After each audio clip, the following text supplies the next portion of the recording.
Hello friends, मैं हूं पार्थ और आप देख रहे हो रीइन्वेंट विथ पार्थ, जहां पे हम लोग सीखते हैं, समझते हैं, देखते हैं और एक्सप्लोर करते हैं और खुद को रीइन्वेंट भी करते हैं। तो चलिए आज हम लोग सीखते हैं terminal versus shell versus bash and kernel. तो अगर आप इस कंसेप्ट का, आज का टॉपिक का टाइटल देखोगे तो ये आपको पहले ही समझ में आएगा कि एक्चुअली हम लोग एक कंफ्यूजन, जो भी लिनक्स में नए आते हैं, जो बिगिनर्स होते हैं, उनका एक बहुत ही कंफ्यूजन होता है। कोई बोलता है टर्मिनल में काम करो, कोई बोलता है शेल में टाइप करो, कोई बोलता है बैश का स्क्रिप्ट लिखो। और बेसिकली जो लोग नए आते हैं वो ये सारा टर्म, टेक्निकल टर्म को लेके कंफ्यूज हो जाता है। लेकिन डेवऑप्स के पहले फाउंडेशन होता है लिनक्स, और लिनक्स का फाउंडेशन के लिए सबसे जरूरी है लिनक्स का जो टर्म है उसको समझना। और वो बहुत क्रिटिकल कुछ नहीं है, जैसे कि हम लोग विंडोज मशीन में या फिर एंड्रॉयड सिस्टम में काम करते हैं वैसा ही ये बहुत ही सिंपल टर्म है जो आपको समझने से, और एकदम सिंपल, जस्ट ये वर्ड्स का खेल है। जैसे कि अगर आप एक फिल्म करने जा रहे हो, आप एक फिल्म का हीरो हो और डायरेक्टर ने बता दिया एक्शन, तो आपने मारपीट शुरू कर दिया जबकि वो एक रोमांटिक सीन था, तो क्या होगा? तो आपको टर्म का सही नॉलेज होना चाहिए कि एक्शन मतलब भाई अपना एक्टिंग शुरू करो, ये नहीं कि एक्शन मतलब आप अपना मारपीट शुरू करो। तो ये कॉन्सेप्ट यहाँ पे भी आता है कि टर्मिनल, शेल, बैश, ये सब टेक्निकली एक खेल है वर्ड का जो इंडस्ट्री में चलता रहता है, और बिगिनर्स यहाँ पे कंफ्यूज होके डरते रहते हैं। मैं भी जब शुरू किया था मेरे साथ भी यही हुआ था, तो वो पेन समझते हुए मैं आपको डिटेल में इसका लेट ना करते हुए समझाता हूँ कि ये टर्मिनल शेल क्या है। तो टर्मिनल, पहले ये टर्म तीनों लिखते हैं टर्मिनल, उसके बाद आता है शेल। और चलिए ये दोनों वर्ड पहले क्लियर करते हैं। तो टर्मिनल को मैं क्या कर रहा हूं, एक एक विंडोज की तरह, मतलब एक कोई समझ लीजिए टेलीविजन, यस। तो एक television, TV monitor, TV screen, कुछ भी बताइए आप, समझ लीजिए टर्मिनल ये ऐसा एक चीज है। अगर टर्मिनल एक टीवी स्क्रीन है तो शेल को हम किसके साथ कंपेयर कर सकते हैं? शेल हो गया आपका, समझ लीजिए आपका कुछ भी एक सेट टॉप बॉक्स,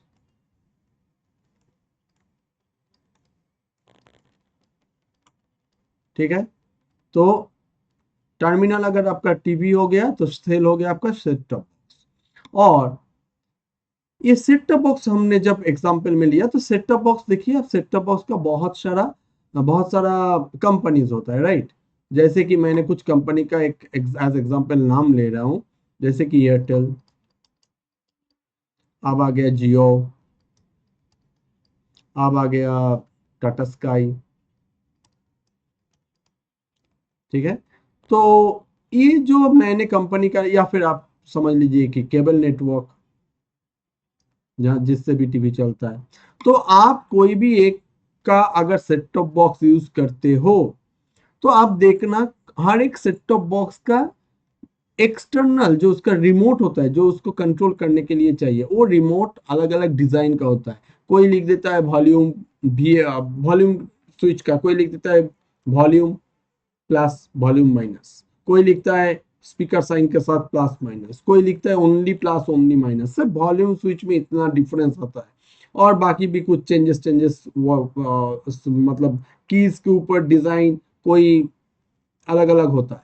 तो मेरा कहने का मतलब ये है कि ये सब जो है अल्टीमेट, सिर्फ as per company they make their own identity through the remote, through the even set top box. लेकिन हमारे जो हम लोग यूजर है, वो यूजर के लिए ये बहुत इजी टू अंडरस्टैंडेबल हो। कोई भी हम, मुझे एक रिमोट चलाना आता है, रिमोट मतलब मुझे एक्चुअली रिमोट का कमांड, मतलब ये सेट टॉप बॉक्स को ऑपरेट करना, रिमोट ऑपरेशन, ओके। अगर मुझे इतना आता है, रिमोट का ऑपरेशन अगर मुझे आता है, तो वो कोई भी कंपनी का हो, अल्टीमेट वो सेट टॉप बॉक्स को आपको ऑपरेट करता है, राइट। ये सब एग्जांपल मैं क्यों ले रहा हूं, क्योंकि ये जो टर्मिनल है, ये टर्मिनल हो गया आपका टीवी स्क्रीन जैसा। आप कोई भी सिस्टम यूज कर रहे हो, कहीं पे भी काम कर रहे हो, लिनक्स के ऊपर, यूनिक्स के ऊपर, या फिर जो भी, तो आपका टर्मिनल आपको खोलना पड़ता है, क्योंकि अल्टीमेट काम वहीं पे होता है। और ये शेल, बैश, ये सब हो गया आपका वैरायटी। वैरायटी मतलब machine to machine, system to system, operating system to operating system, ये सब वैरी करते हैं इसका नाम। तो टर्मिनल में आखिर में आप कॉमन लिखते हो, वो मैं आ रहा हूं। तो ये टर्मिनल में आपको दिखता है, क्या दिखता है, जो आप इनपुट दिए, जो भी आप इनपुट दिए वो दिखता है, और जो भी आउटपुट आपका प्रोसेस होने के बाद आया वो भी इनपुट एंड आउटपुट, बस ये दोनों हमको वहीं पे दिखता है। मैं यहाँ पे नहीं लिखूंगा, वो शेल के साथ मिक्स हो जा रहा है, तो ये समझ लीजिए, इनपुट एंड आउटपुट। तो ये दोनों मुझे ये टर्मिनल में दिखता है, और जो भी कमांड हम दे रहे हैं इनपुट वो वहीं पे दे रहे हैं, और जो भी मुझे आंसर मिल रहा है आफ्टर प्रोसेस लिनक्स कमांड का, वो वहीं पे मिल रहा है। तो ये हो गया टर्मिनल। शेल हो गया आपका जो डिफरेंट डिफरेंट, अब शेल का वैरायटी समझेंगे। ये तो हो गया एनालॉजिकल एग्जांपल, जैसे एयरटेल, जियो, जो भी लिए हमने। अब शेल का थोड़ा वैरायटी समझेंगे, कैसे वैरायटी होता है शेल का, समझ लीजिए। शेल का वैरायटी देखते हैं। शेल, ये शेल का सबसे ज्यादा पॉपुलर वैरायटी जो नाम है वो होता है बैश। तो ये बैश में लास्ट में आते हैं। बैश छोड़ के हमारे पास जो और भी आता है, जैसे कि ZSH। ये ZSH कब आता है, जब हम लोग मैक ऑपरेटिंग सिस्टम का मशीन, या फिर मैक का machine use, Mac system use करते हैं, तब ये आता है। मैक ओएस बेस्ड जो टर्मिनल आपको ओपन करना पड़ता है, जहां पे हम लिनक्स कमांड दे सकते हैं, उसका नाम होता है JSH। और उसका फीचर थोड़ा क्या है, थोड़ा यूजर फ्रेंडली, मतलब थोड़ा friendly, easy to give the ये easy to type this Linux command, ये हो जाता है, ठीक है। फिर आता है, आप अगर यूनिक्स में काम कर रहे हो, तो यूनिक्स में आपका आता है सिर्फ SH। तो ये हो गया आपका यूनिक्स। यूनिक्स सिस्टम में थोड़ा बेसिक है, थोड़ा ओल्डेस्ट कंसेप्ट है, ठीक है। फीचर के हिसाब से अगर लिखोगे तो थोड़ा ओल्डेस्ट है, ठीक है। बेसिक सिस्टम है, बेसिक सिस्टम में काम करता है, ठीक है। तो ऐसे ही, और ये जो बैश हुआ, अगर आप, या सबसे ज्यादा जो हम लोग यूज करते हैं यूजर फ्रेंडली ऑपरेटिंग सिस्टम हमारे, वो अगर विंडोज यूज करते हो तो उसमें यही लिनक्स कमांड लिखने के लिए आपको मिलता है पावर शेल। ये तो आप कभी भी, अगर आप विंडोज मशीन में हो तो आप विंडोज मशीन का स्टार्ट बटन में जाओ, वहां पे जाके आप पावर शेल टाइप करो, तुरंत एक कमांड प्रॉम्प्ट जैसे एक ब्लैक स्क्रीन आ जाएगा, तो वहां पे आप अपना विंडोज कमांड लिख सकते हो। तो ये हो गया आपका for Windows operating system, Windows operating system. तो ये भी फ्रेंडली ऑलमोस्ट है। तो ये, अब आता है बैश। बैश कहाँ पे यूज होता है, बैश होता है लिनक्स, जो हम एक्चुअली सीख रहे हैं। तो यूनिक्स एक्चुअली कॉस्टली अफेयर है, तो लिनक्स बेसिकली यूज होता है एजुकेशनल पर्पस, और कंपनी में भी यूज होता है। कोई भी मतलब ज्यादा से ज्यादा है, maximum use of this infrastructure is Linux based. तो लिनक्स का, और लिनक्स और क्लाउड, जितना भी क्लाउड इंफ्रास्ट्रक्चर है उसमें बैश यूज होता है। तो बैश क्यों, बैश मतलब क्या हुआ अल्टीमेट, कि आप लिनक्स या क्लाउड इंफ्रास्ट्रक्चर में काम कर रहे हो, प्लेटफॉर्म में काम कर रहे हो, तो वहां पे आपको ये लिनक्स कमांड लिखना है। तो कमांड कहाँ पे लिखना है, आपको शेल ओपन करना है। वो शेल का जो वेराइटी है, जो लिनक्स क्लाउड के लिए जो वेराइटी है, उसका नाम दे दिया गया बैश। तो आपको बैश ओपन करके, ये बैश जो कि शेल का ही एक वैरायटी है, और उसमें आपको कमांड यूज लिखना है, ठीक है। और ये जो ओपन कर रहे हो, जो जहां पे लिख रहे हो, वो टोटल ये जो विंडो के अंदर ये दिखाई देता है, वो हो गया आपका टर्मिनल, ठीक है। तो ये टर्मिनल में आप लिख रहे हो एज इनपुट, और कमांड को प्रोसेस होने के बाद एज आउटपुट वहीं पे आ रहा है। तो यहाँ पे एक चीज से अभी हम लोगों ने बताया नहीं, जो इनपुट के बाद प्रोसेस होता है और आउटपुट, तो मैं उसमें भी जाता हूँ, वो कहाँ से होता है। तो अब तक हमने समझ लिया कि अगर मैं सिर्फ एक एग्जांपल अभी ले रहा हूँ लिनक्स, क्योंकि उसी के ऊपर हम लोग काम कर रहे हैं। तो लिनक्स का अगर हम कमांड लिख रहे हैं बैश, जो कि शेल का एक लिनक्स बेस्ड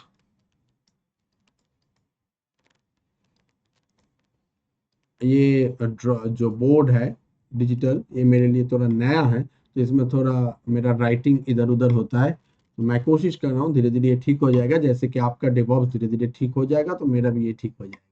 तो ये शेल का एक पार्ट है बैश, जहाँ पे हम ये करते हैं, कमांड लिखते हैं। तो ये कमांड टर्मिनल में आता है, ये टर्मिनल में ये सब दिखाई देता है, तो एज इनपुट हम लोग कमांड दिया, लेकिन ये टर्मिनल से जाता कहाँ, प्रोसेस होने के लिए जो भी आप कमांड दोगे वो कमांड तो प्रोसेस होना है, तो ये कमांड प्रोसेस होने के लिए हमको जाना पड़ता है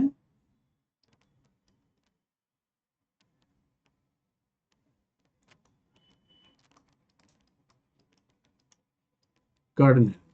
ये कर्नेल में जाके क्या होता है, कमांड का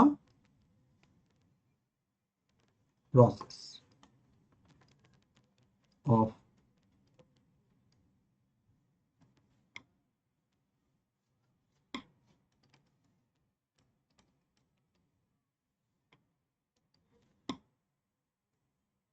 प्रोसेस ऑफ कमांड्स। तो ये कमांड्स प्रोसेस होने के बाद फिर कर्नेल से लौटता है और टर्मिनल में हम लोगों को दिखता है। ठीक है, तो अभी आपको समझ में आ गया, टर्मिनल के अंदर बैश और सेल है। मतलब बैश लिनक्स क्लाउड का प्रोडक्ट है जो एक्चुअली शेल है। इसी अगर विंडोज खोलोगे तो शेल का प्रोडक्ट हो जाएगा तब विंडोज पावर सेल, ठीक है, पावर सेल हो जाएगा तब उसका नाम। तो जहां पे हम लोग जिसके जो पावर देता है ये कमांड को एक्सेप्ट करने का, ठीक है, ये आप सोच सकते हो, चाहे बैश हो चाहे वही पावर सेल हो, एज पर सिस्टम ये वेरी करता है। तो ये हो जाता है ओवरऑल कंसेप्ट। तो अल्टीमेट कंक्लूजन क्या हुआ, अल्टीमेट कंक्लूजन यही हुआ, कंक्लूजन के हिसाब से ही मैं लिखूंगा इसको, कंक्लूजन और समरी भी बोल सकते हो। कंक्लूजन ये हुआ कि कोई भी कुछ भी टर्म बताए, आपको सिंपली टर्मिनल खोलना है, ठीक है। जैसे आप टर्मिनल सेटअप करके खोलोगे उसी के अंदर उसका कमांड लेने वाला जो उसका जो भी उसका कमांड एक्सेप्टिंग जो सिस्टम है, जैसे कि बैश या फिर जेडएसएच या फिर पावर शेल, जो भी बताओ, अल्टीमेट ऑफ टर्मिनल। जैसे कि आप विंडोज में जाओगे, विंडोज में आप क्या कर रहे हो, आप जाके स्टार्ट, उसके बाद आप क्या कर रहे हो, पावर शेल टाइप कर रहे हो, एंटर दे रहे हो, खुल रहा है, आप अपना काम शुरू कर रहे हो। अब पावर शेल एक ब्लैक स्क्रीन खुल गया, तो आप ब्लैक स्क्रीन में वहां पे प्रॉम्प्ट आपका इनिशियल प्रॉम्प्ट का मतलब जो पाथ है, उसके बाद आप अपना कमांड लिखना शुरू कर और एंटर दिए, काम होने लगा। तो आपके लिए ये जो जंबल ऑफ वर्ड आता है ना कि बैश स्क्रिप्टिंग करो, शेल पे टाइप करो, ये सब टेक्निकल लोग अपने हिसाब से बोलते रहते हैं, लेकिन आपके लिए सिंपल सा सोच रखना है कि एज पर सिस्टम मुझे टर्मिनल ओपन करना है और जो भी बोल रहा है, जो भी कमांड है, जो भी मेरा कमांड है वो लिखना है, बस। ये आप सिंपल कंक्लूजन याद रखो, बाकी कोई जंबल ऑफ वर्ड में मत पढ़ो कि ये शेल है, बैश है, जेडएसएच है, क्या है, क्योंकि आपको टर्मिनल ओपन करना है और काम शुरू करना है, बाकी किसी वर्ड से मत डरो, ठीक है। तो ये आपका इजी आउटपुट होगा, और ये काम प्रोसेस होता है कर्नल में, जो हम लोगों को दिखता नहीं, वो सिस्टम के साथ जब इंस्टॉलेशन हुआ हो गया, तो कर्नल एक इंटरनल कंसेप्ट है, हाँ, तो उसमें कमांड प्रोसेस हुआ और फिर यहाँ पे लौट गया, तो हमको एक कमांड लिखना है और उसका आउटपुट देखना है। बस this is the concept opening the terminal. बाकी वर्ड सारा एक जम्बल्ड वर्ड है जो टेक्निकली उसका अलग अलग situation meaning, company wise meaning वो अलग हुआ, लेकिन सिस्टम वाइज मीनिंग अलग हुआ, लेकिन टेक्निकली आपको काम करने के लिए इतना समझना है कि मुझे टर्मिनल ओपन करना है और कमांड लिखते हुए मेरा आउटपुट लेना है, बस दैट्स ऑल। तो मुझे लगता है कि ये वीडियो कभी मतलब काफी ये था इंफॉर्मेटिव था, जो आपका ये बेसिक कंफ्यूजन जो भी बिगिनर्स होते हैं उनके लिए बहुत ही कंफ्यूजन क्लियरिंग था। क्या आपका कंफ्यूजन क्लियर हुआ, या फिर क्या आपका और भी इसके ऊपर कुछ कंफ्यूजन है जो आपको समझना है, वो जरूर कमेंट में लिखिए। और प्लीज जो लोग बिगिनर्स है, जो लोग ये सब छोटा छोटा चीज समझने के लिए बहुत टाइम इधर उधर सर्च करते हैं, उन लोगों को प्लीज शेयर कीजिए ताकि उन लोगों को भी ये पता चले और जल्दी से वो लोग सीख पाए और एक्चुअल लर्निंग में फोकस कर पाए। So thank you, bye bye.